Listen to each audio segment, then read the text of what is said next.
Payg'ambarimiz sollallohu alayhi va sallam muborak so'zlarda dedilar: Ayyuhan nas, inna robbakum wahid va inna abakum wahid.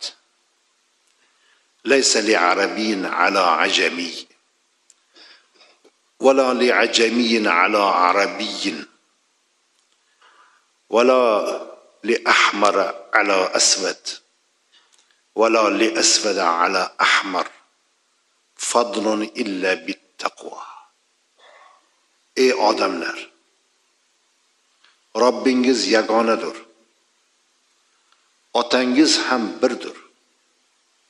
Butun insoniyat bir otada borib jam bo'ladi.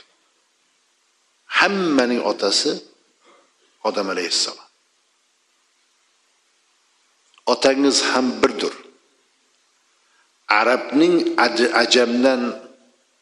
ajamning arabdan ortiqligi yo'q.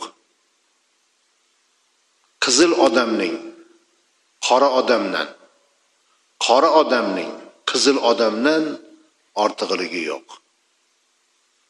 Ortiqligi faqat taqvo bilan bo'ladi dedilar. Ana shu muborak so'zlari biz uchun qolib. Ana shu qolib. Hech kimdan ortiqligi yo'q.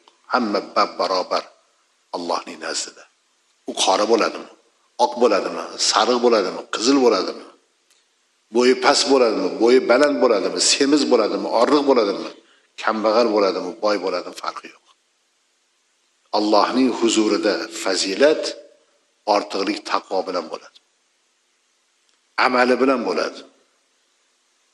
Ana shu amalini ixlos bilan, qalbdan qilishligi bilan bo'ladi. Boshqa hech qanday ortiqlik yo'q. Shu hayotimizda qolib bo'lsin. Hammaga barobar qarang. Birov chiroyliroq kiyingan bo'lsa, o'ziga yarasha muomala. Birov oddiy kiyingan bo'lsa, unga o'ziga yarasha muomala. Birovning husniga qarab o'ziga yarasha muomala. Birovning gavdasiga qarab o'ziga yarasha muomala. Yo'q. Hamma barobarligini butun insoniyatga e'lon qildilar Payg'ambarimiz alayhissalom. Demak, kiyimda, mol dunyoda, qaddu qomatda, ko'rinishda insonlar bir-biridan ortiqlik qilmaydi.